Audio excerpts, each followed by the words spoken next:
오늘 시간에 명하신 대로 다 준행하였더라 라는 제목으로 하나님의 말씀을 증거를 하겠습니다.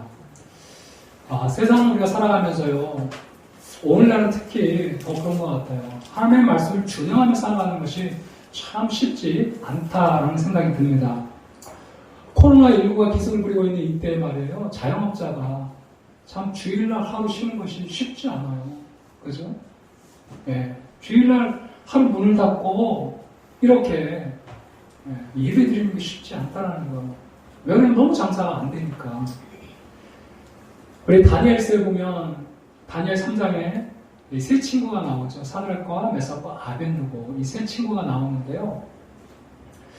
어느 날 느부갓네살이 금신상을 만들고 나팔이 불 때 다 그 신상에, 그 금신상에 절하라 이렇게 명령을 하죠. 예, 절하지 않으면 극렬히 타는 풀무불에 다 던져 넣어버리겠다. 자, 그런데 이 다니엘의 세 친구 사드락과 메삭과 아벳느고는 순종하지 않아요? 예, 순종하지 않은 것 때문에 정말 극렬히 타는 풀무불에 들어갔지만 하나님의 사자가 그들을 보호해서 그 풀무불 가운데서 건져 주신 것이죠. 여러분이 만약 이런 상황이라면, 이런 상황에 직면한다고 한다면 여러분 어떻게 선택할 것 같아요? 풀무불에 들어가겠습니까? 아니면 그냥 눈 딱 감고 그냥 살짝 이렇게 금신하게 잘하지 뭐 이럴 것 같습니까? 여러분 다니엘 6장에 보면 이 다니엘이, 그죠? 어떤 일을 하죠? 다니엘을 모함하는 신하들이 다니엘의 흠을 잡기 위해서 하나의 금령을 만들어 선포합니다. 왕에게 나와가지고 30일 동안 왕이나 왕 외에 다른 신에게나 또 다른 사람에게 이렇게 기도하게 되면, 구하게 되면 그 사람을 사자굴 속에 집어 넣자라는 이런 금령을 임금께 올리죠. 그래서 임금이 그 금령의 도장을 딱 찍습니다. 그런데 다니엘이 도장을 찍은 것을 알면서도 어떻게 합니까? 하루에 3번 예루살렘을 향해서 기도하는 습관을 멈추지 않아요. 자, 여러분이라고 한다면 이런 상황에서 어떻게 하겠어요? 마음으로도 기도하는 것도 하나님 다 아시는데 그냥 습관대로 하지 않고 마음으로 그 시간에 다 기도할 수도 있잖아요. 그런데 다니엘은 동일하게 하루 3번 그렇게 하나님 앞에 예루살렘을 향해 기도하는 것 때문에 이 금령을 어겼다 해가지고 사자굴에 이렇게 들어가게 되죠. 그런데 하나님께서 사자의 입을 막으셔가지고 다니엘을 그 사자굴에서 꺼내 주십니다. 여러분이 다니엘이라고 한다면 그 상황에서 어떻게 행동하겠냐는 말이에요. 그런 예가 아니어도 우리나라 일제시대 때 말이에요. 하나님을 섬기지 않고 신사를 참배하며 살려주겠다. 그랬을 때 수많은 사람들이 타협을 하고 신사 참배를 했죠. 그런데 믿음의 사람들은 그 신사 참배가 우상숭배라고 해가지고 그것들을 정면으로 거부하고 감옥에 들어가고 심지어 죽기도 했습니다. 여러분, 정말 이런 시대에 하나님의 말씀을 준행하며 산다는 것이 정말 쉽지가 않아요. 이런 극단적인 예가 아니어도요, 하나님의 말씀을 따르는 것 때문에 여러분 손해보고, 하나님의 말씀을 따르는 것 때문에 우리가 포기해야 되는 여러 가지 삶의 것들을 포기해야 되는 상황이 직면하게 되면 여러분 어떻게 하시겠냐 이런 말이에요. 참 온통 자기가 주인 되어 살아가는, 자기 소견에 옳은 대로 살아가는 이런 세상 가운데 살아가고 있는 우리에게 하나님의 말씀을 붙들려 준행하며 살아간다는 것은 결코 쉽지 않을 것입니다. 그러자면 그죠? 쉽지 않아요, 결코. 자, 그러나 분명한 사실 우리가 살 길은요, 하나님의 말씀에 순종하는 바로 그러한 삶이 우리가 살 길이라는 거예요. 내 생각, 내 습관대로 이 세상의 풍조 따라갈 때에 여러분 결코 우리는 새로운 삶을 경험할 수가 없습니다. 참 오늘 말씀해 보면요, 온통 죄악에 물들어 있는 이런 세상, 그죠? 어떻게 보면 죄악으로 아주 칠흑같이 어두워진 이러한 세상 가운데 하나님의 말씀을 준행하며 살아가는 한 사람이 등장하고 있다는 거예요. 성경은 아주 의도적으로 앞부분은 너무 칠흑 같은 그런 하나님의 아들과 사람의 딸들이 이렇게 결혼함으로 말미암아 온통 죄로 말미암아 물들어 있는 세상을 보여주고, 그리고 노아를 딱 이렇게 보여주고 있어요. 그러니까 마치 서치라이트가 막 칠흑같이 어두운 이러한 세상의 이 죄악의 홍수 가운데 이 노아를 하나님의 은혜를 입어 당대의 의인이었던 완전한 자로서 하나님과 동행하였던 노아를 이렇게 쫙 이렇게 비춰주고 있단 말이에요. 노아의 인생을 한번 보라는 거죠. 성경이 의도적으로 그걸 보여주고 있어요. 노아의 삶은 당대 시대의 사람들과 완전히 다른 삶이었어요. 노아는 시대의 풍조를 따르지 않았고요. 세상의 그 가치관, 세상의 습관에 따라 살아가는 것이 아니라 하나님과 동행하는 인생을 살아갔다는 거예요. 성경은 너무 극명하게 다른 이 두 부류의 삶을 지금 보여주고 있다는 것입니다. 이러한 정말 삶, 어떻게 보면 노아도 시집가고 장가가고 먹고 마시고 다 동일하게 노아도 하지만 노아에게 가장 우선순위는 하나님을 섬기는 거였어요. 그것이 하나님과 동행하였다라고 이렇게 성경은 이야기하고 있단 말이에요. 노아도 시집가고 장가가고 먹고 마시고 다 했단 말이에요. 그러나 중요한 것은 하나님을 예배하며 하나님을 섬기는 것을 우선순위로 살아가고 있다는 거예요. 다른 사람들은 다 시집가고 장가가고 먹고 마시고 이 모든 것들 다 우선순위를 하고 있는 이런 상황 가운데 노아만 하나님을 섬기는 것을 최우선순위로 삼고 살아가고 있었다라고 우리에게 말씀해주고 있다는 거예요. 그런 노아의 삶에 하나님이 음성을 들려주십니다. 여러분 어떤 음성이죠? 13절에 보니까 이 세상이 온통 다 죄악으로 물들어 있어서 성경은 강포 포악함이 땅에 가득함으로 그 끝날이 내 앞에 이르렀으니 내가 그들을 땅과 함께 어떻게 하겠다? 멸하겠다. 그렇게 이야기를 하죠. 자, 그래서 노아에게 어떤 음성을 들려주시냐면 방주를 만들라는 거예요. 방주를, 그리고 칸을 막고 역청을 칠해서 물이 들어오지 못하도록 하라. 그리고 너와 아내, 그리고 3명의 아들과 자부 8명의 식구와 또 각기 종류대로 암수 한 쌍씩을 이 생육, 즉 호흡을 하는 모든 이 동물들을 다 방주로 실어라 하는 이런 음성을 들려주시고 있어요. 여러분 한번 생각해 보세요. 노아가 이 하나님의 음성을 들었을 때 여러분 순종하기 쉬웠을까요? 어려웠을까요? 결코 쉽지 않아. 하나님의 음성을 들었지요. 세상이 멸망할 것이다. 그러니까 넌 방주를 지어라. 방주를 다 짓고 너 가족 8명과 그리고 이 공기를 호흡하는 이 생육 있는 모든 동물들 각기 종류대로 암수 한 쌍씩을 다 배에 태워라. 여러분 왜 이 하나님의 음성을 듣고 여러분 노아라고 왜 고민하고 갈등하지 않았겠어요? 결코 하나님의 말씀에 순종하기 여러분 쉽지 않았을 거예요. 왜냐하면 당시 노아가 지어야 할 이 방주요, 제가 그림을 준비를 못했는데 이 방주는요 그냥 하루아침에 지을 수 있는 그런 방주가 아니에요. 그죠? 그래 결국에는 하루아침에 지을 수 있는 게 아니고 무려 100년, 아니 120년 정도의 세월을 걸쳐서 지어야 될 어마어마하게 큰 방주였단 말이에요. 우리 15절과 16절 한번 보십시오. 방주의 크기가 어느 정도인지 한번. 네가 만들 방주는 이러하니 그 길이는 300규빗, 너비는 50규빗, 높이는 30규빗이라. 거기에 창을 내되 위에서부터 한 규빗에 내고 그 문은 옆으로 내고 상중하 3층으로 할지니라. 자, 규빗, 한 규빗은 여기 팔꿈치에서부터 여기까지예요. 그러니까 한 45에서 50cm 되는 그 길이가 한 규빗이에요. 자, 그러면 300규빗이면 오늘날 미터로 환산해 보면 135m, 폭이 22.5, 높이가 13.5m입니다. 그리고 한 층의 넓이가 거의 1000평이 넘습니다. 여러분, 이번에 우리 월드컵 예선 상암 월드컵 경기장에서 했잖아요. 이란하고 했나요? 이라크하고 했나요? 이 방주의 크기가 바로 이 상암 월드컵 경기장. 그 정도 크기라는 거죠. 그러면 노아하고 여덟 식구가 그렇게 큰 방주를 여러분 지으려고 한다면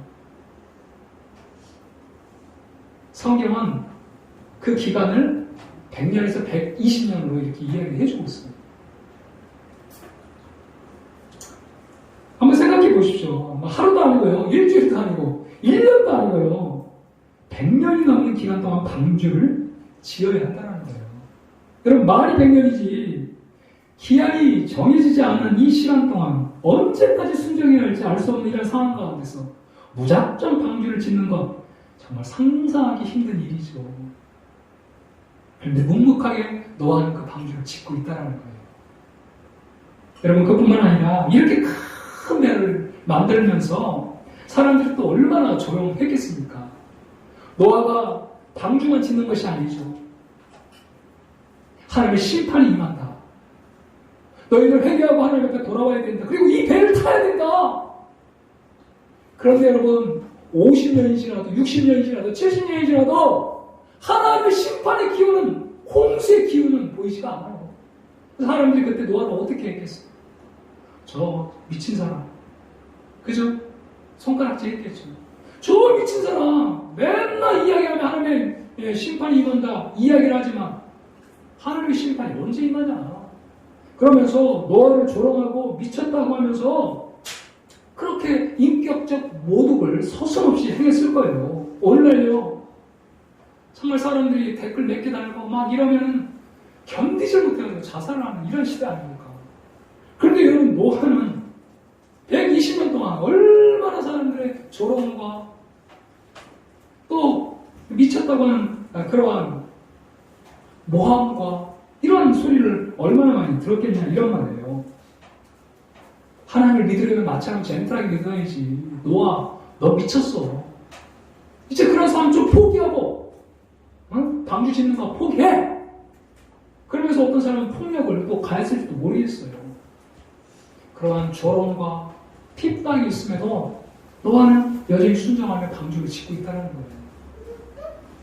여러분, 배의 크기 한번 생각해 보시고 또 사람들이 조롱하는 이런 조롱의 소리를 한번 들어보십시오. 여러분, 그뿐만 아니라요, 노아가 지금 하나님께서 지으라고 하는 여러분 이 방주는요, 어떻게 보면 배가 아니에요. 배가. 예. 경민아, 노아야, 방주는 배가 아니야, 그지? 방주예요, 방주. 방주예요, 방주. 그냥 물에 둥 뜨는 상자예요, 상자. 그래서 모세를 갈대 상자에 이렇게 딱 담아가지고 나일강에 띄우잖아요. 그때의 히브리어 단어, 이 테바라는 단어하고 여기서 이 방주라는 이 단어가 똑같아요, 테바. 그러니까 이 갈대 상자예요, 갈대 상자. 크기와 재료만 다를 뿐 아기 모세가 누워있던 이 갈대 상자랑 똑같단 말이에요. 다시 말하면 이 방주에는 키가 없어요, 키. 이 방향 키가 없단 말이에요. 돛이 없어요. 그리고 그래서 어떤 제어장치, 제동장치가 없단 말이에요. 그냥 물에 떠 있는 상태에서 파도가 치는 대로 그냥 이렇게 흘러가는 거예요. 바람이 부는 대로 이리 왔다 저리 왔다 할 수밖에 없는 것이 방주예요, 방주. 아니, 이왕 하나님이 지으라고 한다면, 예? 가솔린 엔진을 이렇게 거기다 달아주셔가지고 노아가 마음껏 운전을 하면서 위험을 피하기도 하고 막 이랬으면 좋겠는데 그냥 방주를 지으라는 거예요. 여러분이라면 어떻게 하겠어요? 이런 상황에서.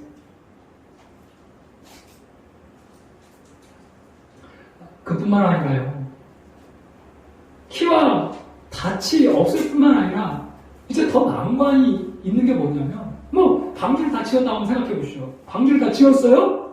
자, 그런데 암수 한 쌍씩 어떻게 이 생명이, 이 기식이 있는 이러한 동물들을 다 배로 또 이끌어 들일 수 있겠냐 말이에요. 한 동물 열심히 배에 집어넣으면 또 다른 녀석이 밖으로 튀어나오고 또 다음이 또 튀어나오고 이러다가 100년씩 이 세월을 다 보낼 수도 있잖아요. 그 수많은 종류의 동식물로 어떻게 다 이 동물들을 다 배 안으로 모을 수 있겠어요.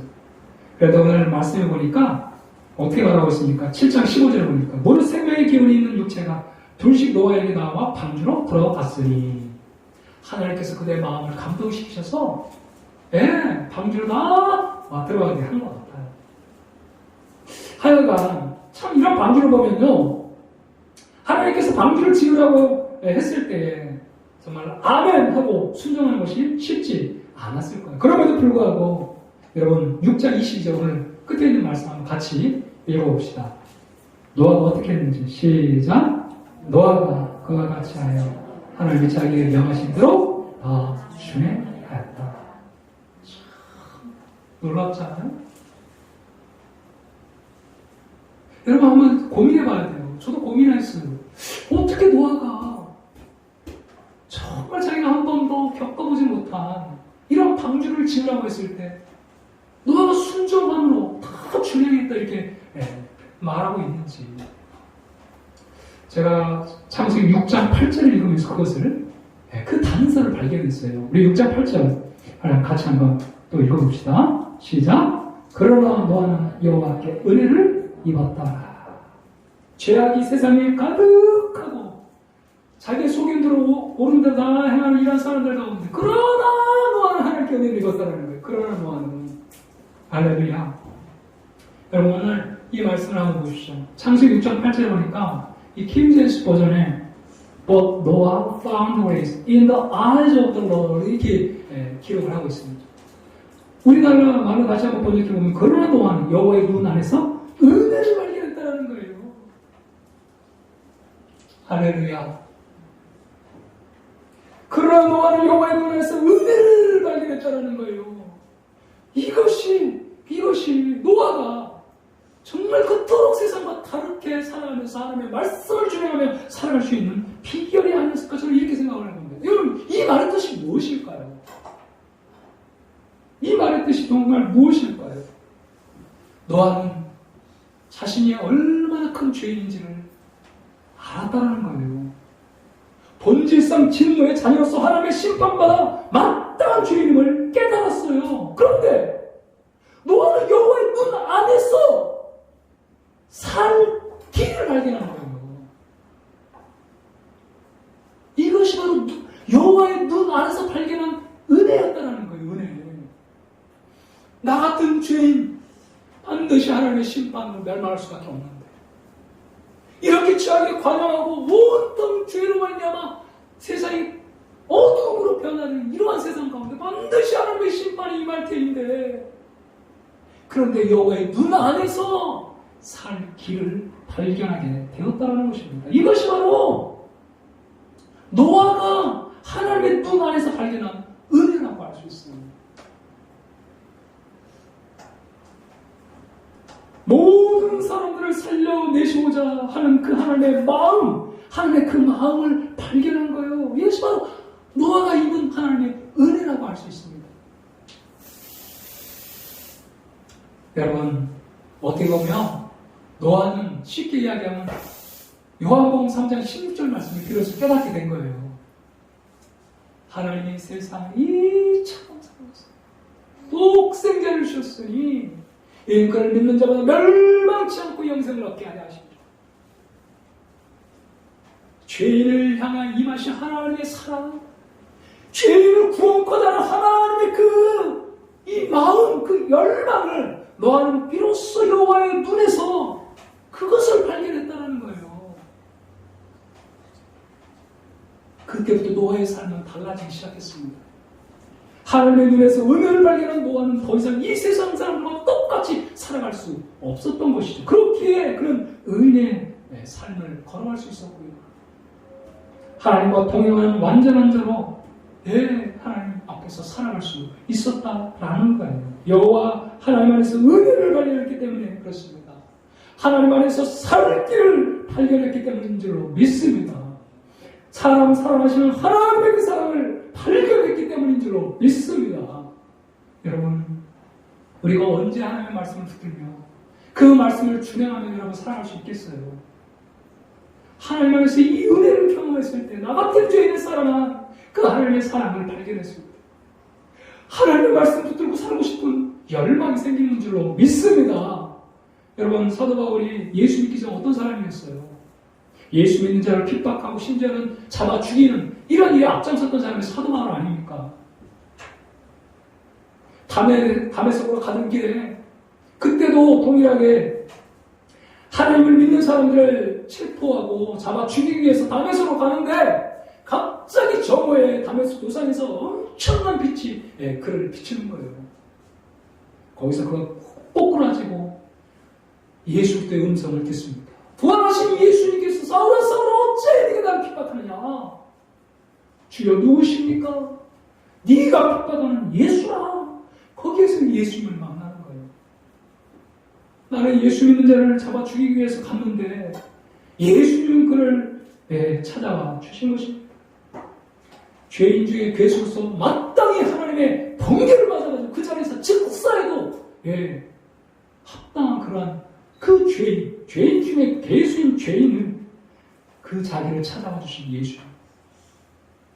그리고 마침내 십자가의 그 은혜를 깨닫게 하셔서 죄의 사함받고 하나님과의 관계를 회복해서 하나님의 자녀로서 설 수 있게 해주신 그 하나님의 은혜를 생각했을 때 사도 바울은 그의 평생 복음을 전하는 그러한 자로 살아가지 않을 수가 없었다는 것이죠. 여러분, 고린도후서 5장 14절 말씀을 한번 같이 읽어보도록 하겠습니다. 그리스도의 사랑이 우리를 강건하시는도다. 우리가 생각하건대 한 사람이 모든 사람을 대신하여 죽었습니다. 모든 사람이 죽은 것이라. 아멘. 사도 바울이 언제 그 인생이 완전히 변화되고 바뀌었습니다. 세상의 방식을 따라 살아가는 인생이 어떻게 하나님의 말씀을 붙들고 살아가는 인생이 되었습니까? 정말 그를 찾아와 주신, 그를 살리고자 몸부림치신 하나님의 그 사랑을 경험했을 때, 요한복음 8장에 보면 가나다 현장에서 잡힌 그 여인들이 이 여인을 예수님 앞에 끌고 옵니다. 이 종교 지도자들이에요. 그리고 이런 여인을 어떻게 해야 됩니까? 예수님께 묻습니다. 예수님을 모함해서 예수님을 체포하려는 의도로 이렇게 물은 거예요. 그때 예수님께서 몸을 굽혀 손가락으로 땅에 무언가를 쓰십니다. 예수님이 쓰신 문구가 뭐냐면 죄 없는 자가 먼저 돌로 치라는 거예요. 사람들이 그 문구를 보고 다 양심의 가책을 받아 떠나버립니다. 그때 예수님께서 여인에게 나도 너를 정죄하지 아니하노니 가서 다시는 죄를 범하지 말라라고 하면서 그 여인을 온전히 해방시켜 주시는 거예요. 여인은 죄를 지어 지금 마땅히 돌로 쳐 죽일 이 위급한 상황이었는데 예수님은 오히려 그 여인을 향해 용서를 선포하시며 그 여인을 따뜻하게 맞아주신 거예요. 사도 바울처럼 이 여인처럼 우리도 죄 때문에 그렇게 하나님의 벼락을 맞아 심판을 받아 마땅한 존재이고 돌을 들어서 쳐 죽인다 해도 변명할 수 없는 본질성 진노의 자녀였단 말이에요. 그런 우리를 하나님이 친히 찾아와 주시고 예수 그리스도를 통해서 우리의 모든 죄를 해결해 주셨다는 사실입니다. 여러분, 에베소 2장 3절과 5절 보니까 전에는 우리도 다 그 가운데서 우리가 육체의 욕심을 따라 지내며 육체와 마음에 원하는 것을 하여 다른 이들과 같이 본질상 진노의 자녀이었더니 긍휼이 풍성하신 하나님이 우리를 사랑하신 그 큰 사랑을 인하여 허물로 죽은 우리를 그리스도와 함께 살리셨고 너희는 은혜로 구원을 받은 것이라. 할렐루야. 죽어 마땅한 죄인을 위해 하나님께서 대신 우리의 죄를 짊어지시고 십자가에 죽으셨다는 것. 이 십자가의 사랑을 경험할 때 하나님이 나를 이토록 사랑하고 있음을 깨달을 때 하나님의 말씀 앞에 순종하는 인생이 되는 줄로 믿습니다. 사랑하는 여러분, 우리가 언제 하나님의 말씀에 순종하는 인생이 될 수 있어요? 본질상 진노의 자녀였던 나 같은 존재를 사랑하신 그 하나님의 사랑을 여러분 깨달을 때인 줄로 믿습니다. 우리가 하나님의 말씀에 순종하는 것은요, 이제는 더 이상 의무감에서 하는 게 아니에요. 어쩔 수 없이 권위 안에 있기 때문에 어쩔 수 없이 순종하는 것이 아니라 오늘도 그 하나님의 사랑을 깨달았기 때문에 그 사랑의 반응에 하나님의 말씀에 순종하는 인생이 되는 줄로 믿습니다. 구약에서도 마찬가지예요. 신명기 11장 1절에 보니까 그런즉 내 하나님 여호와를 사랑하여 그가 주신 책무와 법도와 규례와 명령을 항상 지키라. 너희가 힘들지만 의무적으로 어쩔 수 없이 지키는 게 아니에요. 사회의 안녕과 질서를 위해서 이런 법을 지켜야 한다고 성경은 말하지 않습니다. 법도를 율법을 선포하기 전에 내가 너희를 애굽의 종된 종살이에서 이끌어낸 여호와니라 하나님이 누구신가를 먼저 선포한 후에 십계명을 선포하고 있어요. 항상 하나님은 우리가 무엇을 행하기 전에 우리를 향한 하나님의 사랑을 깨닫기를 먼저 원하고 계시는 것입니다. 바로 그 사랑을 경험하고 기꺼이 어쩔 수 없이가 아니라 기꺼이 하나님의 말씀을 준행하는 인생이 되도록 하나님께서 먼저 자기 자신이 누구인가를 보여주고 있다는 거예요. 여러분 예수님도 같은 말씀을 하신 줄로 믿습니다. 요한복음 14장 15절 21절 23절을 보니까 너희가 나를 사랑하면 나의 계명을 지키자. 나의 계명을 지키는 자라야 나를 사랑하는 자니 사람이 나를 사랑하면 내 말을 지키리라. 우리가 하나님의 말씀을 듣고 그 말씀을 따라 사는 것은